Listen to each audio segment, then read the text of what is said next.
I made 2 free tools to make running, writing, and prepping for Shadowdark just a little bit easier. Hi everyone, I'm Michael Putlak from Night Noon Games, and I've been loving Shadowdark. Now there aren't as many resources out there as you'd see from D&D or even old school essentials, so I thought I would make some of my own. An issue that I've been having when prepping for games, or even writing adventures for myself that I plan to publish, is that I don't have all the Shadowdark spells and monsters in one easily searchable place. Sure, I can spend some time with the PDFs and use Control F to search through it, but that's pretty cumbersome and it still doesn't get everything that I'm looking for all in one page and easy to see. That's why I built both the unofficial Shadowdark spell list and the unofficial Shadowdark monster list. These spreadsheets have every spell and monster that have been released under the Arcane Library's third-party license. So essentially it's everything from the core rules. One of the main ways I've been using this tool is to homebrew monsters and spells. You should absolutely watch the video that Kelsey, the creator of Shadowdark, posted about making monsters for the game, but personally, I like to follow Mike Shea's method of monster creation by leaning heavily into reskinning existing monsters. And here's how I do it using this tool. So here's what the tool looks like. Essentially just lists all the monsters and then has each stat broken out in its own cell, as well as the attacks,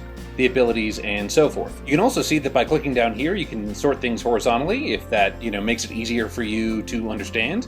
And then you can also sort everything by level. So what I'm going to reskin is the Shambling Mound, since I want to make a special version of the Mound that can be found in a dark and treacherous forest that has sort of an evil bent to it. So I know that Shambling Mound is a level 4 creature, so I can go to level 4s over here, and I can find the Shambling Mound. I think I want to make mine a little bit beefier, so instead of a level 4, I'm going to beef it up to a level 6. So I'm just going to copy that row and then go over to level 6. Here I'm going to be able to compare the hit points, AC, and other stats to the Shambling Mound. So I'm just going to put the Shambling Mound down at the bottom. You can see that the HP for all these level 6 creatures are between about 28 and 31, and the regular level 4 Shambling Mound only has 20. So I think I'm just going to put that down to 30 HP. And then the AC is between 13 and 16, it looks like. It looks like there's an 11 that squeezed its way in there and some 9s as well.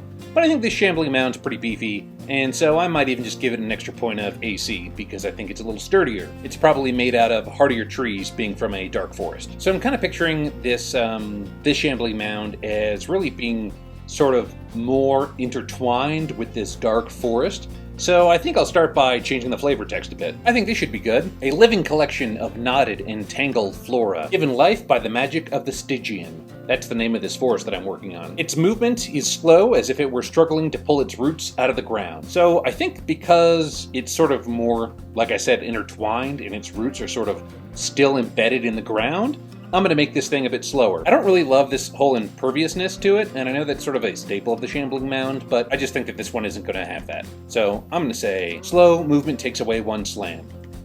And actually, I don't like slam as much as I like clobber, so I'm going to change that to clobber. And for engulf, I think that's really cool, and I think that is also like a signature move of the Shambling Mound. So I think I'm going to keep it the way it is, but again, it's going to say clobber. I think since this is sort of a beefier Shambling Mound, it's going to have a strength score of 4 instead of 3, and I think the dex is going to stay about the same because, it's sort of rooted into the ground. I think its constitution is probably a little bit higher, and I know Shambling Mounds usually aren't very intelligent, but I think the magic within this sort of twisted forest is going to give it a little bit, so I'm just going to move that up to a 0. Wisdom, I think, is good at staying at 0, and then Charisma, I don't think a Shambling Mound is ever going to be that charismatic. And then, of course, that brings this up to about a level 6, so I'm changing the level there. And I don't know why this says ear, but I'm going to change that to near, because that's how far I can move. Just to differentiate this from the other Shambling Mounds, I'm going to put comma, Stygian. Now here I also have a source column. Right now, everything's under the core rules, but this is going to be a homebrew. I'm also using the unofficial Shadowdark spell list in the same way to homebrew spells. This is really easy to navigate as well, as you can just click these buttons and it'll move you to each page, where you can see the individual spells for each class, the priest and the wizard. Additionally, if you have any homebrew that you want to see added to this document, if you just click this link, there's a Google form where you can let me know what you want to have added. And it's that easy. Links to both of these tools are just down there in the description below. You can also find links down there to my mailing list, where if you subscribe, I'll send you some free Dragon Turtle lore. You can also follow me on Instagram, and also check out my itch page. And of course, if you like this video and want to see more like it, like and subscribe. It's always a big help. Until next time, stay inspired and keep those dice rolling. Thanks for watching.